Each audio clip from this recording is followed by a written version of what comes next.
क्या ईरान के साथ रिश्ते निभाने की कीमत भारत को चुकानी पड़ेगी? क्या अमेरिका भारत पर टैरिफ या प्रतिबंधों का दबाव बना सकता है?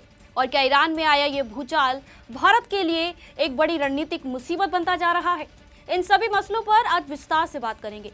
नमस्कार, आप देख रहे हैं पॉलिटिकल पंचायत का खास शो दुनिया की पंचायत। मैं हूं आपके साथ श्वेता चौहान। ईरान में दिसंबर 2025 से जारी उथल पुथल अब एक बड़े आंदोलन का रूप ले चुकी है।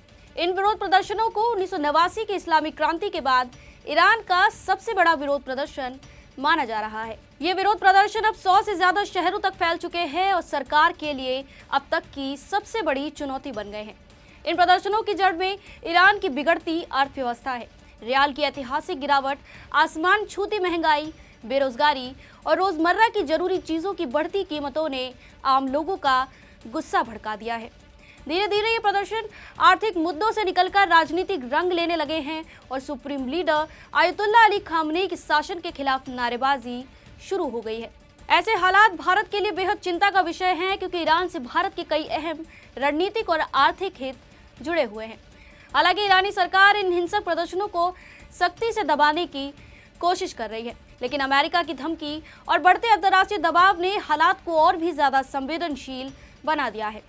इतना तो साफ है कि ईरान में कोई बड़ा बदलाव होने वाला है, लेकिन सवाल ये है कि इसका असर भारत पर कितना और कैसे पड़ेगा। दरअसल भारत और ईरान के बीच मजबूत रणनीतिक और व्यापारिक रिश्ते रहे हैं। अगर ईरान में हालात बिगड़ते हैं तो भारत को सिर्फ आर्थिक नहीं बल्कि रणनीतिक नुकसान भी झेलना पड़ सकता है। भारत ने ईरान के चाबहार बंदरगाह में करीब $500 मिलियन यानी लगभग 4000 करोड़ रुपए का निवेश किया है। यही चाबहार बंदरगाह भारत को पाकिस्तान को बाईपास करते हुए अफगानिस्तान, मध्य एशिया, रूस और यूरोप तक पहुंच देता है। ये भारत की कनेक्ट सेंट्रल एशिया नीति का एक अहम स्तंभ है। इसके साथ ही चाबहार जाहिदान रेल लाइन परियोजना, जिसे 2026 के मध्य तक पूरा होना है, भारत के लिए बेहद अहम है। अगर ईरान में अस्थिरता बढ़ती है तो इस रेल प्रोजेक्ट और बंदरगाह दोनों पर असर पड़ सकता है। इतना ही नहीं, ईरान के जरिए भारत को रूस और यूरोप से जोड़ने वाला international north south transport corridor Bharat के लिए गेम चेंजर माना जाता है। इस कॉरिडोर से माल ढुलाई से करीब 40% समय और 30% लागत कम होती है। अमेरिकी प्रतिबंधों के बावजूद भारत लंबे समय तक ईरान से तेल आयात करता रहा है। इसके अलावा चावल, सूखे मेवे और अन्य वस्तुओं का भी निर्यात ईरान में होता है। यानी ईरान भारत का एक अहम व्यापारिक साझेदार है। साथ ही ब्रिक्स और एससीओ जैसे अंतर्राष्ट्रीय मंचों पर भी ईरान भारत का महत्वपूर्ण सहयोगी रहा है। ऐसे में ईरान में हिंसा और अस्थिरता भारत के लिए कई मोर्चों पर चिंता बढ़ा रही है। आधिकारिक आंकड़ों के मुताबिक भारत और ईरान के बीच वित्त वर्ष 2024-25 में $1.68 अरब यानी 15,198 करोड़ रुपए का व्यापार हुआ था।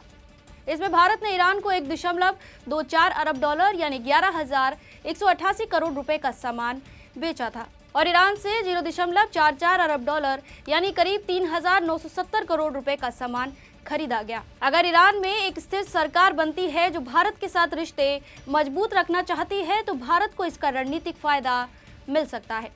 लेकिन अगर हालात बिगड़ते हैं तो चाबहार परियोजना में देरी, रेल और बंदरगाह का काम रुकना, तेल की वैश्विक कीमतों में बढ़ोतरी और अमेरिकी प्रतिबंधों की वापसी जैसे खतरे सामने आ सकते हैं। इसे लेकर हाल ही में अमेरिकी राष्ट्रपति डोनाल्ड ट्रंप ने सोशल मीडिया प्लेटफॉर्म ट्रुथ पर पोस्ट शेयर करते हुए कहा कि जो भी देश ईरान से व्यापार करेगा उस देश को तत्काल प्रभाव से अमेरिका को 25% का टैरिफ देना होगा।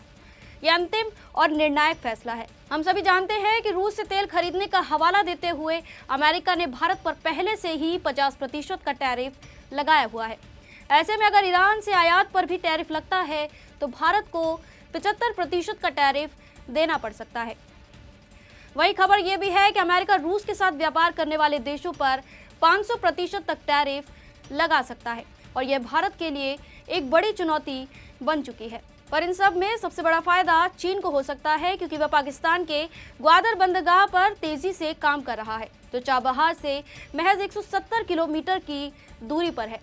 यानी ईरान में हो रहा यह संघर्ष सिर्फ वहां की सरकार और जनता के बीच की लड़ाई नहीं, बल्कि इसके दूरगामी असर भारत की रणनीति और भविष्य पर पड़ सकते हैं। आज की खबर में बस इतना ही। आप देख रहे थे पॉलिटिकल पंचायत का खास शो दुनिया की पंचायत।